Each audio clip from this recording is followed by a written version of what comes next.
పేరు మార్పు సందర్భంలో రాజీనామా చేసిన దీంట్లో కూడా ముఖ్యమంత్రి గారు ఎందుకు రాజీనామా చేశారనే విషయం అర్థం చేసుకోలేదు.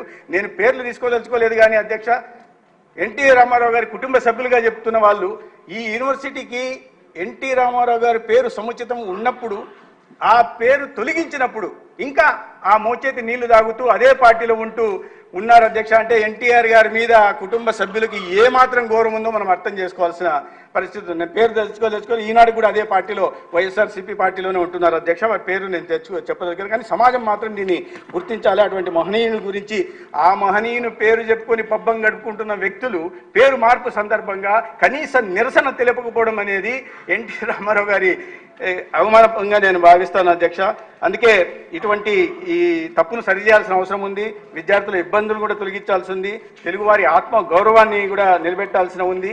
ఏ బ్రాండ్ అయితే ఆంధ్రప్రదేశ్ చూస్తుందో ఎన్టీ రామారావు గారి, నందమూరి తారక రామారావు గారి బ్రాండ్ని, ఆ బ్రాండ్ని మళ్ళీ నిలబెట్టాల్సి ఉంది. తెలుగు జాతి ఉన్నతి కోసం, బడుగు బలహీన వర్గాల అభ్యున్నతి కోసం పరిశ్రమించిన ఎన్టీఆర్ గారికి నిజమైన నివాళి మళ్ళీ వారి పేరును వారి చేత వారి కాలంలో స్థాపించబడిన విశ్వవిద్యాలయానికి మరీ వారి పేరు పెట్టడం అనేది సముచితమైంది. వారికి నిజమైన మనం ఘటించే నిజమైన నివాళిగా నేను భావిస్తున్నాను. ఈ సందర్భంగా అటువంటి నిర్ణయం తీసుకున్న రాష్ట్ర ప్రభుత్వాన్ని, గౌరవ ముఖ్యమంత్రి వాళ్ళని నేను అభినందిస్తూ ఈ గౌరవ సభ్యులను కూడా ఈ బిల్లును సమర్థించాల్సిందిగా కోరుకుంటూ, విద్యార్థుల సమస్యలను కూడా సరిచేయాల్సిన అవసరం ఉంది కాబట్టి దీని మీద సముచిత నిర్ణయం చేసుకుని సమర్థించాల్సిందిగా కోరుకుంటున్నాను అధ్యక్ష. ధన్యవాదాలు.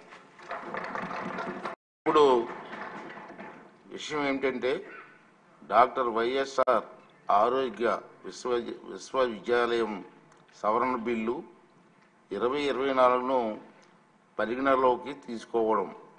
ఈ ప్రతిపాదనను శుభంగా ఉన్నవారు అవును అనండి. గట్టిగా. వ్యతిరేకంగా ఉన్నవారు కాదనండి.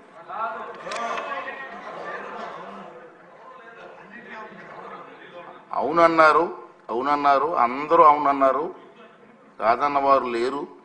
ఈ ప్రతిపాదన ఆమోదించడం అనేది బిల్లు పరిగణలోకి తీసుకోవడం జరిగింది. ఇప్పుడు ఈ బిల్లు పైన గౌరవ సభ్యులు కొంతమంది మాట్లాడతారు. గద్దె రామ్మోహన్ రావు గారు.